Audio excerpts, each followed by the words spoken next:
E durante a sua estada na Ilha da Boa Vista, o Ministro da Cultura e das Indústrias Criativas reagiu à manifestação da passada quinta-feira em que agentes culturais de todo o país saíram às ruas contra a estagnação da cultura e as medidas do governo para o setor nesta pandemia. Abrão Vicente garantiu a empatia do Executivo para com os problemas que a classe enfrenta, mas disse que a cultura é mais do que música e entretenimento, pelo que, em parte, a manifestação de quinta-feira foi uma farsa e uma diligência dos promotores culturais. Durante a sua estadia na Ilha da Boa Vista, em declarações à TCV, o Ministro da Cultura e Indústrias Criativas, Abrão Vicente, considerou a manifestação dos agentes culturais uma farsa. Quando o porta-voz, o artista Bachart, em 2019 pagou as suas contas unicamente cantando e dando espetáculos? Não, obviamente que não. Ou seja, a farsa daquilo que foi, de certa forma, parte da manifestação de ontem, é que muito daquilo que foi, grande parte daqueles que foram os porta-vozes não são agentes exclusivos do campo da cultura. E ao não verem a parte dos museus, da reabilitação cultural, a parte da dinamização através da Bolsa de Acesso à Cultura, a parte daquilo que é a construção das infraestruturas ligadas à cultura e indústrias criativas, é claro que os agentes culturais podem dizer que não foi um ano produtivo, não foi um ano espetacular. Acrescenta ainda que as empresas culturais registadas em Cabo Verde foram incluídas em todos os incentivos fiscais, às medidas de layoff e ao acesso ao crédito. Na véspera de uma reunião com os agentes culturais na Ilha da Boa Vista, Abrão Vicente avançou o que se poderia esperar da tutela com uma agenda que o Governo aprovou desde o início da legislatura. Quando pedem Estatuto do Artista, é programa do Governo.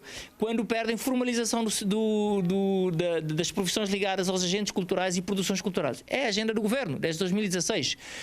Quando pedem um subsídio de sobrevivência para os agentes culturais, sempre nós, como Ministério, apelamos aos artistas para se inscreverem no INPS e na Segurança Social para poderem ter alguma previsibilidade.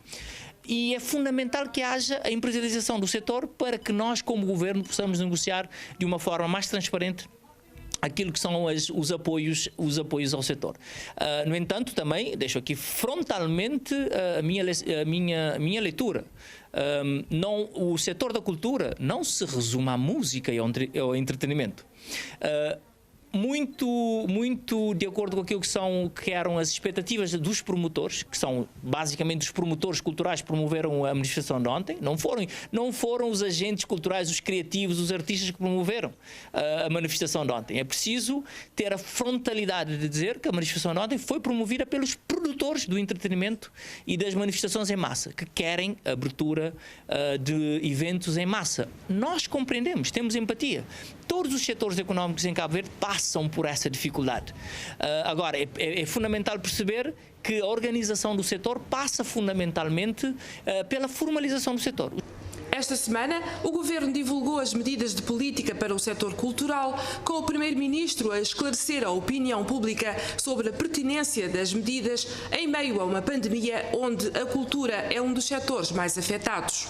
Aumenta-se a possibilidade de lotação dos espaços onde se vão acontecer os espetáculos culturais. Nos espaços fechados passa-se a 50%, ou seja, retira-se o teto máximo de 100 pessoas. Um espaço que tem lotação máxima para 800 pessoas pode ter 400 pessoas, desde que tenha o espaço de segurança sanitária mínimo, e os espaços abertos podem ter até 70% da lotação, desde que também se cumpra as recomendações sanitárias necessárias. Basicamente aqui há uma compreensão, há uma empatia pelas causas dos artistas, mas é fundamental que se perceba, que os cabo-verdianos percebam que não estamos numa altura convencional. Nós estamos na normalidade do funcionamento do Estado e não estamos numa altura em que podemos baixar a guarda no combate à Covid. O Ministro da Cultura considera que o setor não está legalmente fechado e que todas as atividades foram devidamente regulamentadas desde outubro de 2020. O total de apoios que o Primeiro-Ministro anunciou para o setor da cultura prefazem 15 milhões de escudos cabo-verdianos, sublinhou o governante. Portanto, faltam 10 milhões de escudos cabo-verdianos que serão disponibilizados a partir deste mês pelo Ministério das Finanças e que irão ser disponibilizados para vários eventos, mas também para agentes e produtores culturais que possam ter dificuldades de sobrevivência. Mas o futuro passa não pela contínua subsidiação do setor, mas pela adaptação do setor aos novos tempos.